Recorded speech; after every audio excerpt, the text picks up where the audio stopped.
নমস্কার, স্বাগত জানাই অগ্নিশিখার গল্প চ্যানেলে। আপনারা শুনছেন একটি অসাধারণ ভৌতিক গল্প, প্রতাপগড়ের বউরানী। শুনতে থাকুন।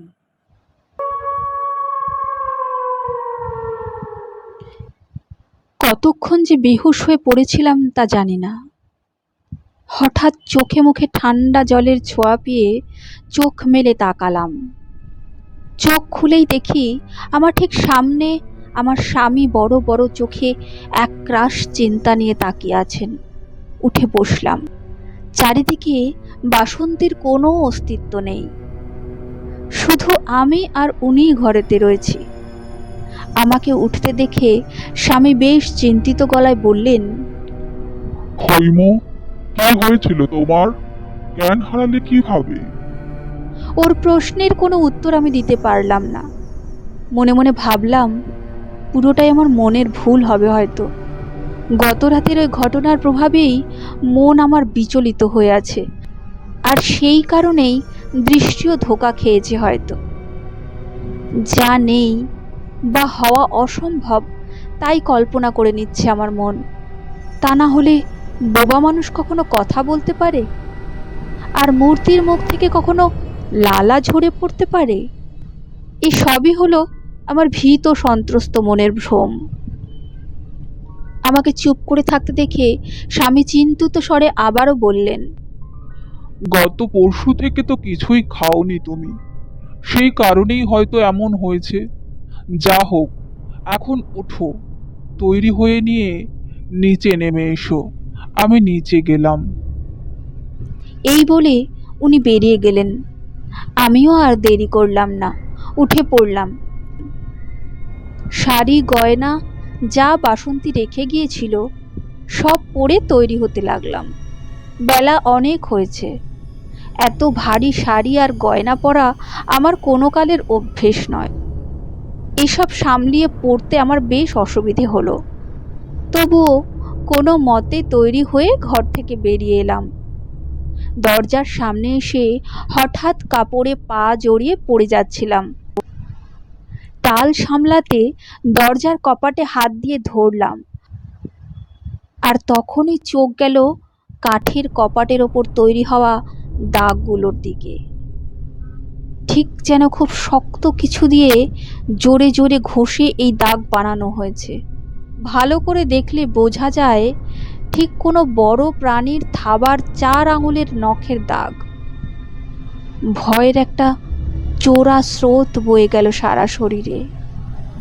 মানে কাল রাতে আমি যা শুনেছি, অনুভব করেছি, তার একটাও নিছক ভীত মনের কল্পনা মাত্র নয়, পুরোটাই সত্যি। ভয় পেলাম অসম্ভব, কিন্তু সামলেও নিলাম নিজেকে খুব তাড়াতাড়ি, কারণ ভয় পেয়ে পিছনে সরে যাওয়ার পথ আমার নেই। ভালো খারাপ যাই থাক, এ বাড়ি এখন আমার।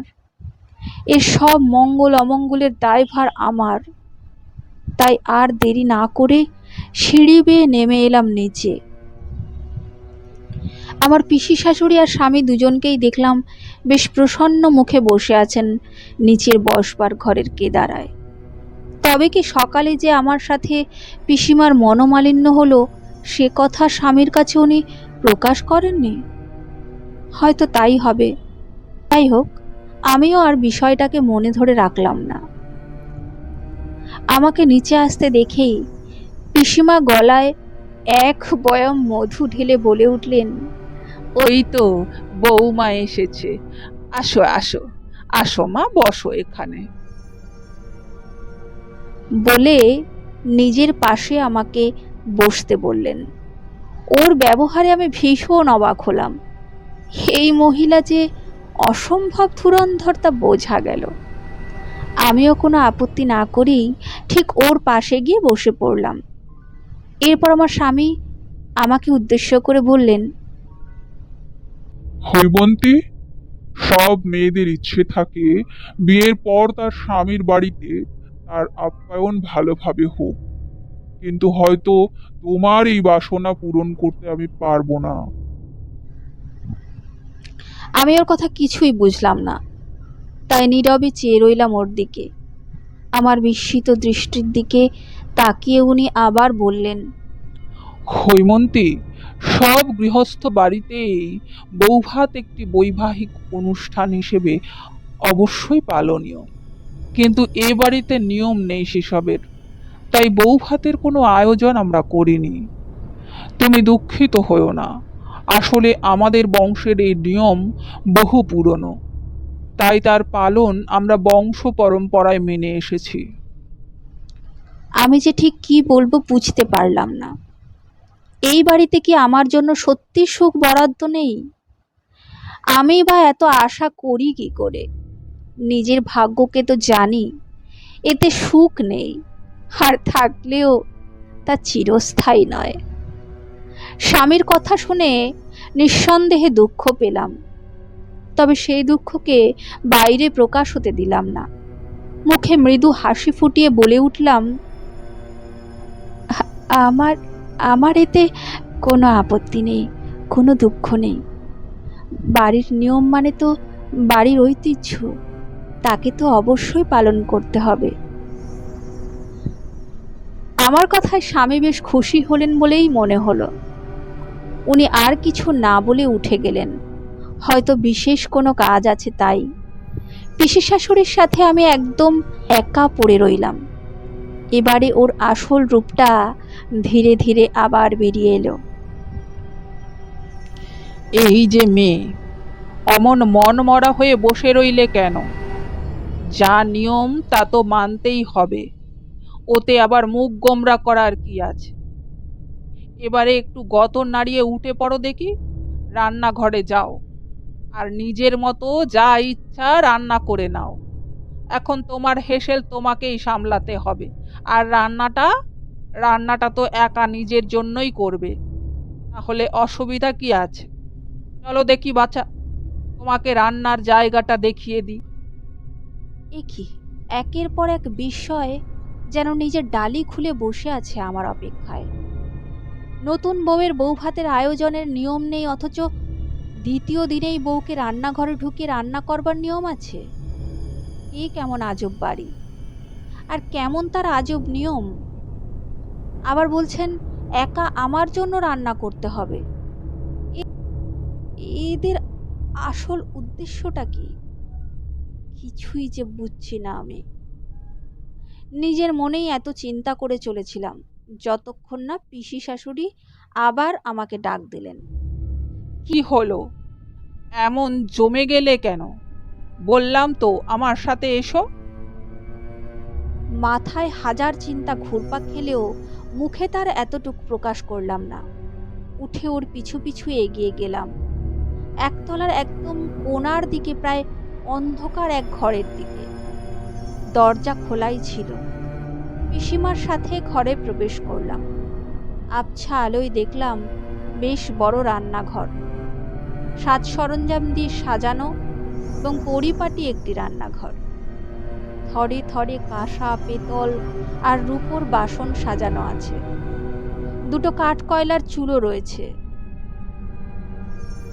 বড় বড় ডেকচি, হাঁড়ি, হাতা, খুন্তি সবকিছুই মজুদ আছে। টাটকা শাকসবজি, মাছ, এক বড় মাটির পাত্র ভর্তি চাল সবকিছু আছে, কিন্তু সব থেকে আশ্চর্যের যেটা, সেটা হলো ঘর ও তার সাজসজ্জা দেখে মনে হচ্ছে বহু যুগ এই রান্নাঘরে রান্না তো দূরের কথা, কোনো জনমানবের প্রবেশ অবধি ঘটেনি। আমি বেশ অবাক হলাম, অবাক চোখে চারিদিকে দেখছি। দেখি পিসিমা ঘরের দুটো বড় বড় কাঠের জানালা খুলে দিলেন।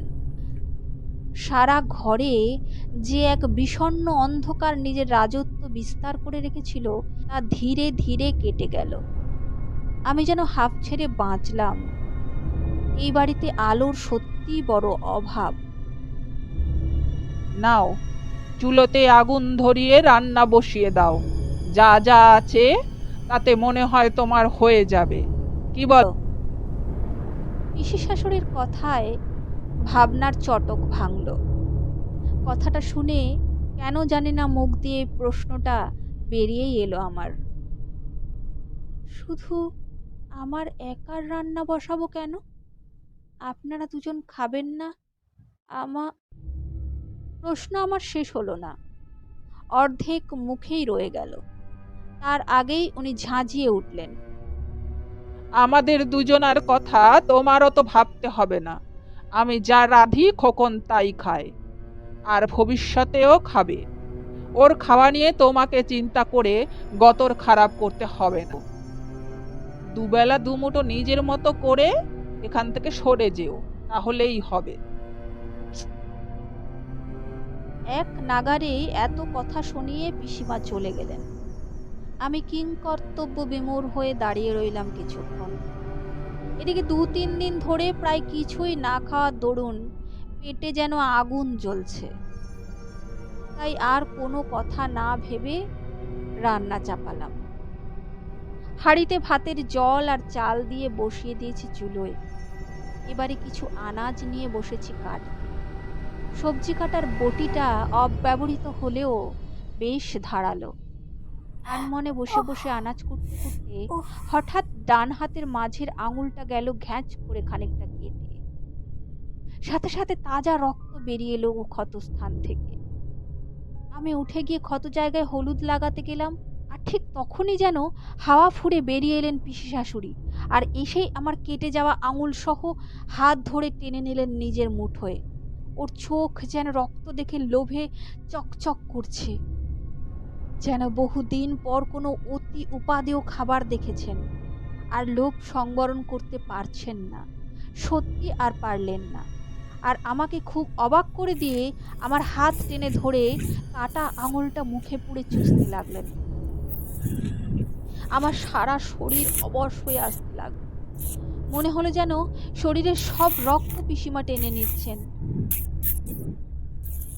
চোখ বন্ধ করে মহা আনন্দে নিজের মন ভরে উনি এই রুধির পান করতে লাগলেন।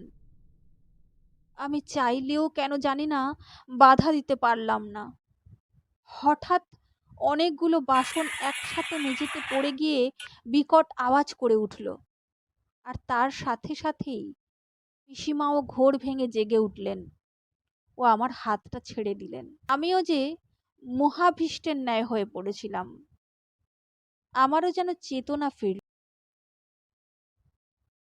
যে দেখলাম পিসিমার মুখের কষ বেয়ে তখনও টাটকা লাল রক্ত গড়িয়ে পড়ছে।